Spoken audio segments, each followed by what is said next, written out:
Bruce Lee faces a real dilemma. He's on the verge of stardom in the United States with a projected TV series on the horizon, but he's just achieved superstardom as a film actor here in Hong Kong. So what does he choose, the East or the West? It's a kind of problem most budding movie actors would welcome. It's the Pierre Berton Show, the program that comes to you from the major capitals of the world. This edition comes to you from Hong Kong. And Pierre's guest is the man who taught karate, judo, and Chinese boxing to James Garner, Steve McQueen, Lee Marvin, and James Coburn. The newest Mandarin superstar, known in the West for his appearances in Batman, The Green Hornet, Ironside, and Longstreet. His name is Bruce Lee, and he doesn't even speak Mandarin. And here's Pierre. Well, how can you play in Mandarin movies if you don't even speak Mandarin? How do you do that? Well, first of all, I speak only Cantonese. Yeah.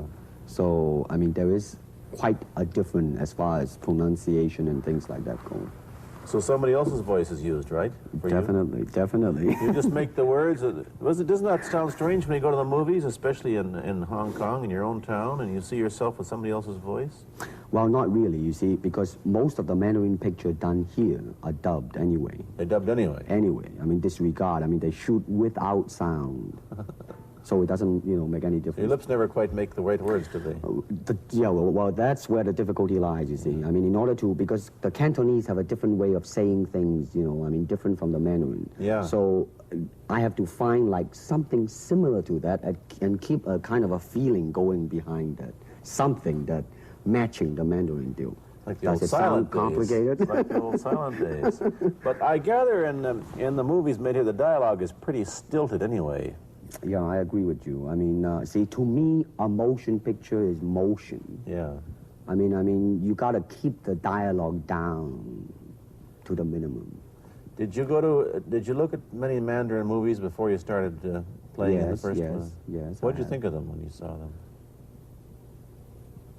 Quality-wise, I mean, I have to admit that it's not quite up to the standard.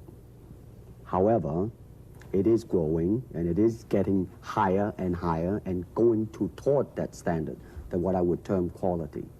They say the secret of your success in that movie, The Big Boss, which was such a success here and rocketed you to stardom in Asia, was that you did your own fighting. As an expert in the various martial arts in China, what did you think of the fighting that you saw in the movies that you studied before you became a star? Well, I mean, definitely in the beginning, I had no intention or whatsoever that what I was practicing and what I'm still practicing now would lead to this to begin with. But martial art has a very, very deep meaning as far as my life is concerned, because as an actor, as a martial artist, as a human being, all these I have learned from martial art. Maybe for our audience who doesn't know what it means, you might explain exactly what you mean by martial art. Right. Martial art include all the combative arts like karate or karate, judo, Chinese kung fu or Chinese boxing, whatever you call it. All those. You see, like Aikido, Korean, I can go on and on and on. But it's a combative form of fighting. I mean, it's not, some of them became sport, but some of them are still not. I mean, they use, for instance, kicking to the groin, jabbing fingers at the eyes, and things like that. No wonder you're successful in the Chinese movies. They're full of this kind of action anyway. They needed a guy like you could... Violence, man. So you didn't have to use a double when you moved into the motion picture world here. You did it all yourself. Right. Can you break 5 or 6 pieces of wood with your hand or your foot? I'll probably break my hand and foot. But tell me a little bit... you set up a school in Hollywood, didn't you, for people like James Garner and Steve McQueen and the others? Yes. Why would they want to learn Chinese martial art? Because of a movie role? Not really. I mean, most of them, you see, to me, at least the way that when I teach it, all type of knowledge ultimately means self-knowledge. So therefore, they're coming in to, and ask me to teach them not so much of how to defend themselves or how to do somebody in, Rather, they want to learn to express themselves through some movement, be it anger, be it determination, or whatsoever. So in other words, what I'm saying, therefore, is that he is paying me to show him, in combative form, the art of expressing the human body. Which is acting, in a sense, isn't it? Well, Or it would be a useful tool for an actor to have. it's, I mean, it might sound too philosophical, but it's unacting acting or acting unacting. If you... You've lost me. I have. Boxing, how does it differ from, say, our kind of boxing? Well, first we use the feet.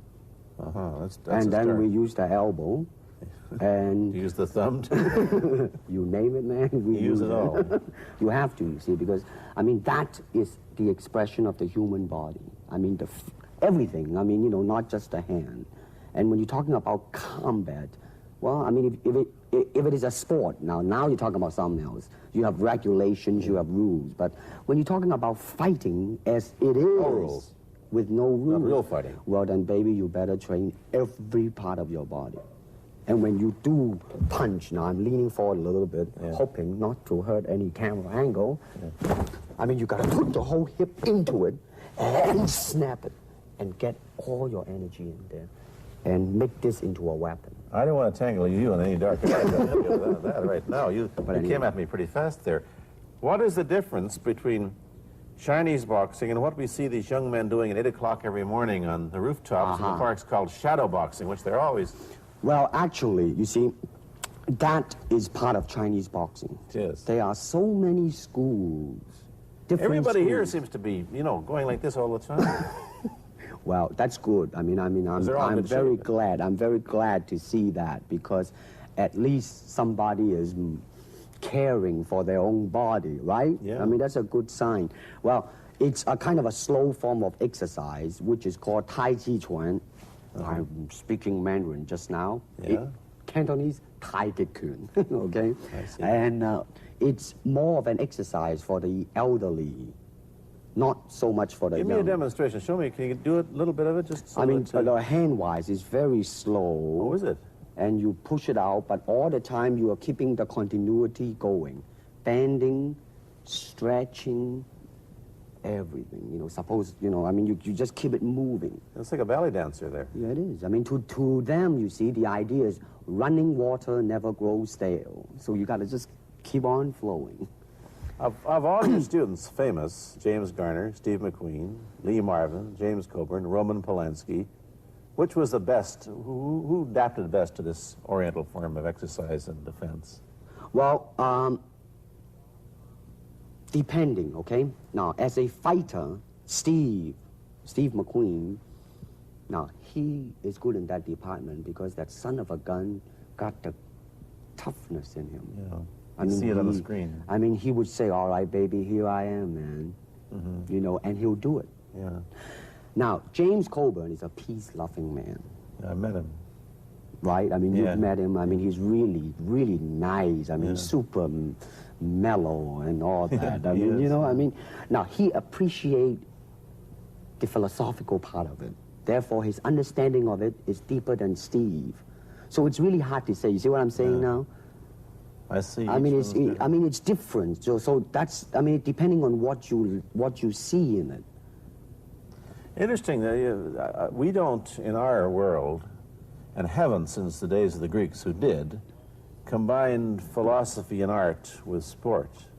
But quite clearly, the Oriental attitude is that the three are facets of the same things. Man, listen, you see, really, to me, okay, to me, ultimately, martial art means honestly expressing yourself. Now, it is very difficult to do.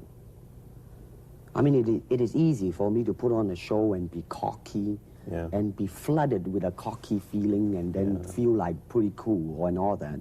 Or I can make all kinds of phony things, you see what I mean, blinded by it. Or I can show you some really fancy movement. But to express oneself honestly, not lying to oneself, and to express myself honestly, now that, my friend, is very hard to do. And you have to train You have to keep your reflexes so that when you want it, it's there. When you want to move, you're moving. And when you move, you are determined to move. Not taking 1 inch, not anything less than that. If I want to punch, I'm going to do it, man, and I'm going to do it, you see. So, I mean, so that is the type of thing you have to train yourself into it, to become one with the, you think. Yeah, this is very un-Western, this attitude. I want to ask you about your movie and TV career, but first we'll take a break. Then I'll be back with Bruce Lee. I've been talking to Bruce Lee mainly about the Chinese martial arts, which include things like Chinese boxing, karate, and judo, which is what he taught when he was in Hollywood. After he left the University of Washington, where he studied, of all things, philosophy, if you can believe that. He did, but that, perhaps you understand why the two go together from the first half of this program.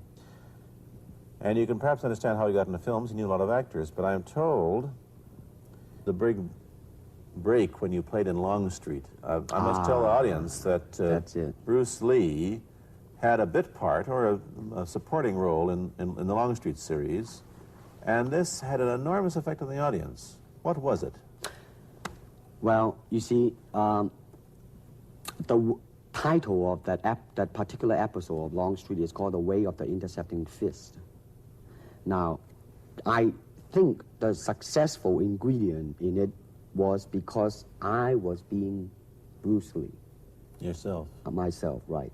And did that part, just express myself, like I say, honestly express myself at that time. And because of that, I brought, you know, favorable mentioning in, like, New York Times, which says, like, the Chinaman, who incidentally came off quite convincingly enough to earn himself a television series, and so on and so on and so forth. Can you remember the lines by Sterling Siliphant, the key lines? He's one of my students, you know that? Was he too? Yes. You've had everybody as your student.